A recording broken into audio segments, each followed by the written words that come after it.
कक्षा 10वीं विषय गणित 1 प्रकरण 3 आओ जाने अंक गणितीय श्रृंखला एक्सरसाइज नंबर 3.4। चलो देखते हैं बच्चे। अभी एक सवाल है, यहाँ पर हम डायरेक्टली एक सवाल आपको समझा रहे हैं कि किसी गांव में वर्ष 2010 से 4000 मतलब 2010 में 4000 लोग साक्षर थे और इस संख्या में प्रतिवर्ष 400 की वृद्धि हो रही हो तो वर्ष 2020 में कितने लोग साक्षर होंगे। तो ये देखो एक टेबल बनाया गया, ठीक है। 2010 में 4000, 2011 में 4400, क्योंकि 400 की वृद्धि हो रही है तो इसमें 400 बढ़ा दिया। फिर 2012 में वो 4800, यानी और 400 की वृद्धि हुई, ऐसा बना दिया। तो हमें डॉट डॉट डॉट यानी 2020 में कितना होगा ये हमें बताना है। तो ए का मान आपको मालूम है कितना है, 4000। देखो यहाँ पर 4000 दिया गया है। डी का मान आपको मालूम है कितना है, 400 है। देखो अंतर भी है। और 11 दिया गया है, 11 आप काउंट कर लें। 2010 से लेकर 2020 तक का कितनी संख्या आती है, 11 संख्या आती है। काउंट करें, 1 2 3 ऐसा करके काउंट करें। 2020 तक का कितना होगा, 11 संख्या आएगी, मतलब 11 वर्ष हो जाएंगे। तो इसलिए एन की जगह 11 और हम टी एन का सूत्र लगाएंगे। ए का मान 4000 और एन की जगह 11 और ये डी और ये डी का मान 400।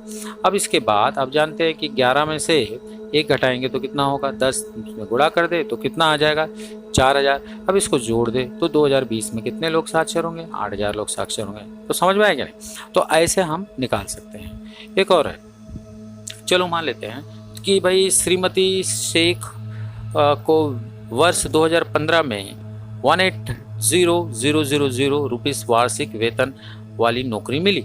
वार्षिक वेतन तो आप जानते ही हैं क्या है, ठीक है। तो वार्षिक वेतन यानी वर्ष के हिसाब से, है ना। तो कार्यालय ने उन्हें प्रति वर्ष 10,000 रुपये की वृद्धि देना तय किया हो तो कितने वर्ष बाद उनका वार्षिक वेतन 250,000। अभी देखो ये कितना हो गया आपका मालूम है, इकाई, दहाई, सैकड़ा, हजार, 10,000, लाख, 2.5 लाख। तो ये कितना रुपया होगा कितने वर्ष के बाद, ठीक है। तो देखो कैसे निकालेंगे। तो ये पहला वर्ष जो है 2015, इसमें इतना है, देखो यहाँ दिया गया है 1,80,000 रुपये, है क्या नहीं।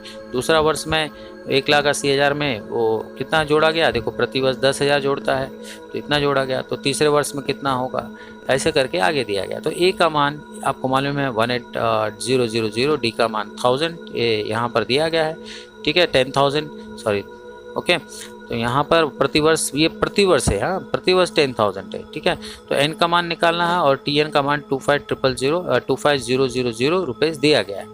अब इसके बाद ये टी एन का सूत्र में हम डालेंगे, यहाँ पर कितना है आप जानते हैं, ये 25 ये जो मान है उसकी जगह डाल देंगे। ए का मान जो है थोड़ा सा यहाँ पर ए का मान, ये आप जो मान दिया गया है कितना दिया गया है 18,000 जो भी दिया गया है वो लिखेंगे और n-1 और डी का मान यहाँ पर 10,000। तो ये डी जो है यहाँ पर 1000, ये 10,000, क्योंकि वृद्धि यहाँ पर 10,000 बताया गया तो एक मिस्टेक है, गलती है, आप उस पर ध्यान मत दीजिए, ठीक है।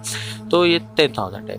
फिर ये n-1 सेम आ गया और इंटू 1000 भी वैसे आ गया। अब इसके बाद ये इसको इस तरफ लेके जा करके घटा देंगे तो 70,000 आ जाएगा।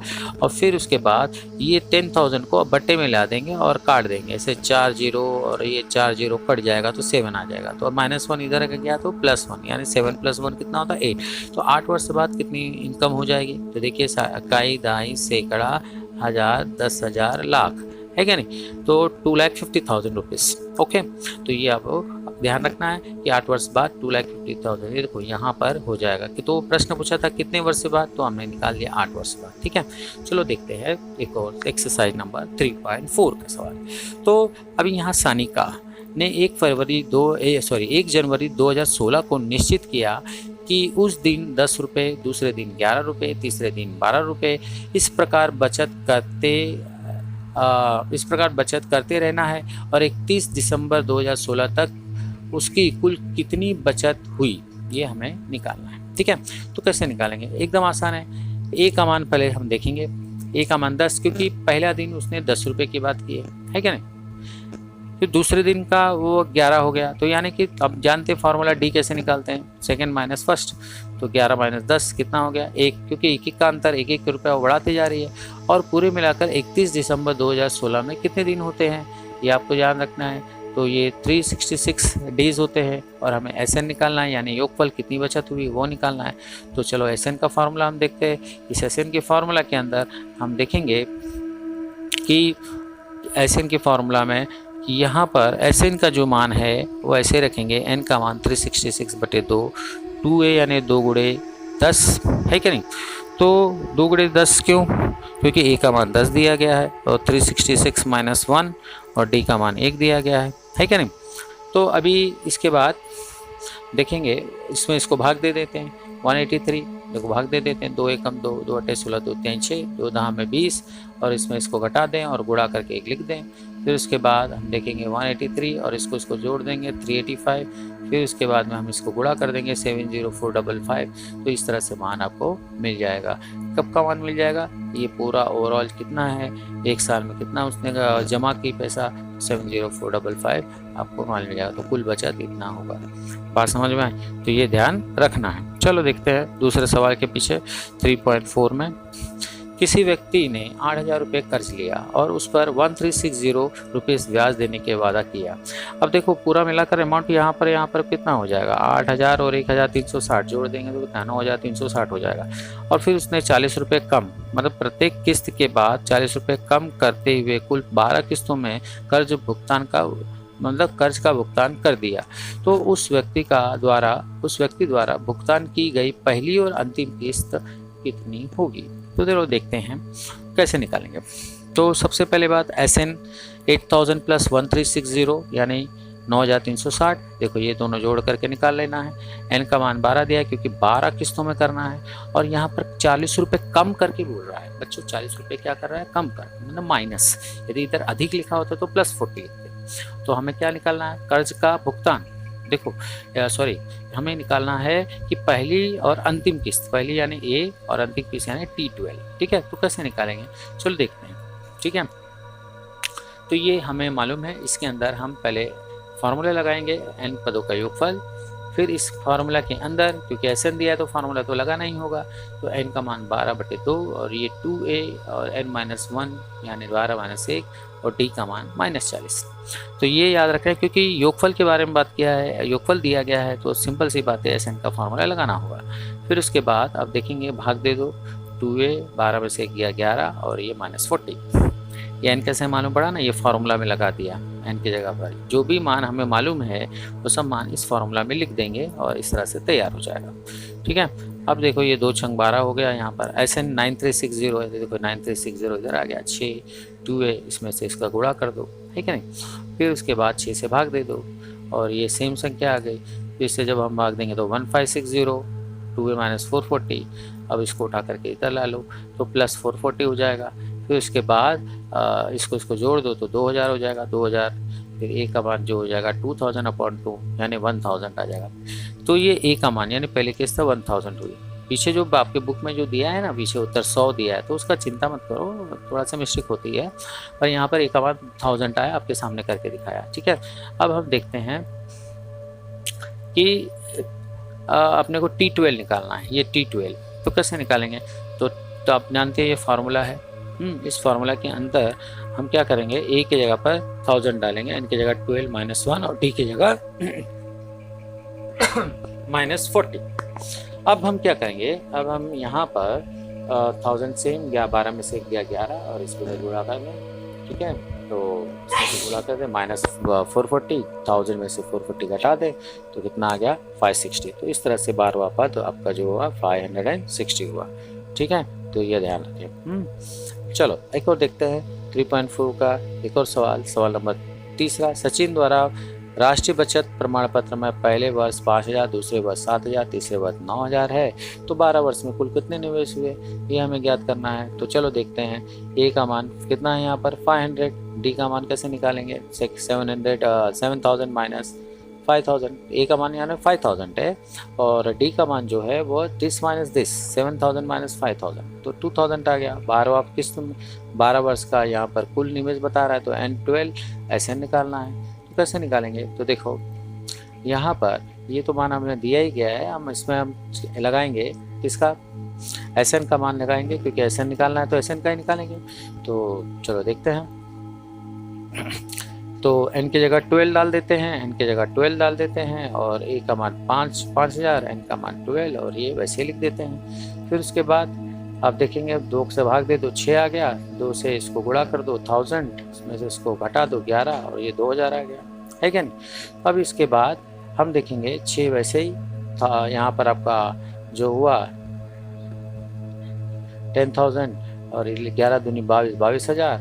फिर उसके बाद इसको जोड़ देंगे तो ये आ जाएगा 3,200, इसको 6 से गुणा कर देंगे तो 192,000 इकाई, दाएं, सैकड़ा, हजार, 10,000, लाख, 1,92,000।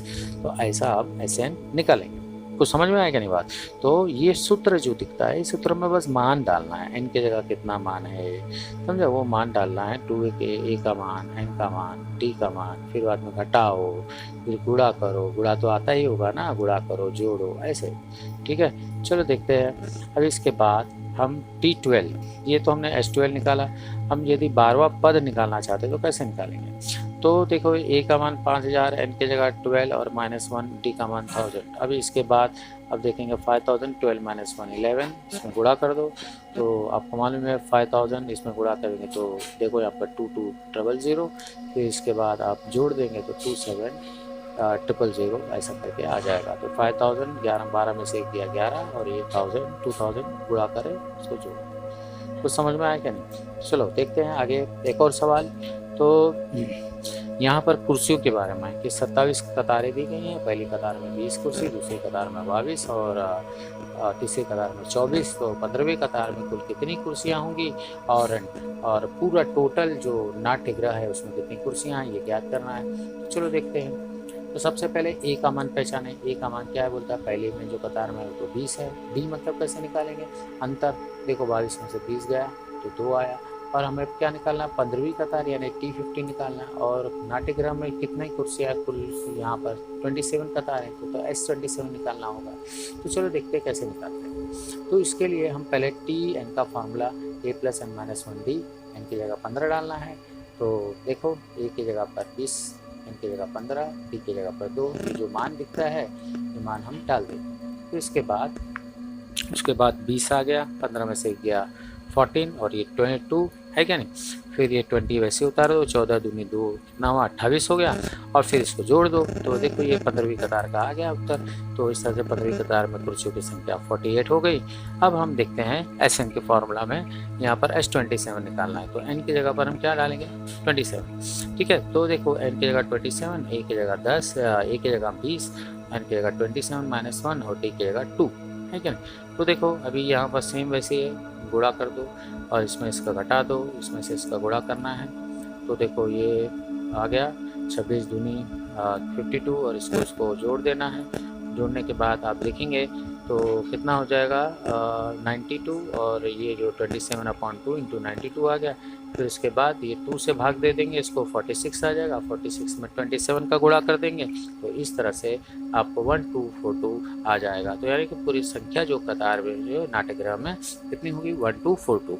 तो ऐसा ही गुणा करके घटा करके जो भी है जोड़ करके हमें इसे प्रैक्टिस करनी है, ठीक है। तो नाट्यगृह की कुल संख्या जो है 1242 हुई। कुछ समझ में आया क्या नहीं, ठीक है। जब नहीं समझे तो इसको वापस रिवाइंड करो या इसका स्क्रीनशॉट ले लो, आपको अच्छी तरह से ध्यान में आ जाएगा, ठीक है। चलो देखते हैं नेक्स्ट सवाल 3.4 का 5वां सवाल। कारगिल के बात की जा रही है कि कारगिल के सप्ताह में किसी सप्ताह के सोमवार से शनिवार तक का तापमान दर्ज किया गया। बाद में ध्यान आया कि दर्ज की जानकारी की अंकगणितीय श्रृंखला में है सोमवार तथा शनिवार का तापमान का योगफल मंगलवार तथा शनिवार के तापमान का योगफल से 5 अधिक है और बुधवार का जो तापमान है वो -30 डिग्री सेल्सियस। तो प्रत्येक दिन का तापमान निकालना है। तो कैसे निकालेंगे, तो सबसे पहले देखो यहाँ पर सोमवार, मंगलवार, बुधवार, गुरुवार, शुक्रवार, शनिवार दिया गया है। हमने तापमान ले लिया, अंकगणितीय श्रृंखला में है तो a + d, a + 2d, a + 3d, a + 4d, a + 5d ले लिया। अब इसके बाद हम क्या करेंगे हम देखते हैं। इसके अंदर सबसे पहले हमें क्या दिया गया है ये जरा पढ़ते हैं, जब हम सवाल को पढ़ेंगे तो समझ में आएगा। सोमवार तथा शनिवार के तापमान का योगफल, देखो मैंने सोमवार तथा शनिवार का तापमान का योगफल यानी प्लस ले लिया। फिर बाद में आगे लिखा है तथा मैंने हम दूसरे ब्रैकेट में आ जाएंगे। तो शनिवार यहाँ पर दिया है शनिवार, मंगलवार तथा शनिवार, तो मंगलवार और शनिवार का का तापमान का योगफल, तापमान का योगफल कितने से अधिक है, 5 अधिक है, यानी कि इसका योगफल इसके योगफल में कितना अंतर है, 5 का। तो हम यहाँ पर 5 लिखेंगे। अब सोमवार की जगह पर हम क्या डालेंगे, यहाँ पर हम सोमवार की जगह पर ए, देखो ए मान दिया है, ए डालेंगे। शनिवार का मान ए कितना दिया है, शनिवार का मान देखो A+5D दिया है, माइनस मंगलवार का तापमान A+D दिया गया है, और शनिवार का तापमान जो दिया गया है वो A+5D दिया गया है और बराबर 5।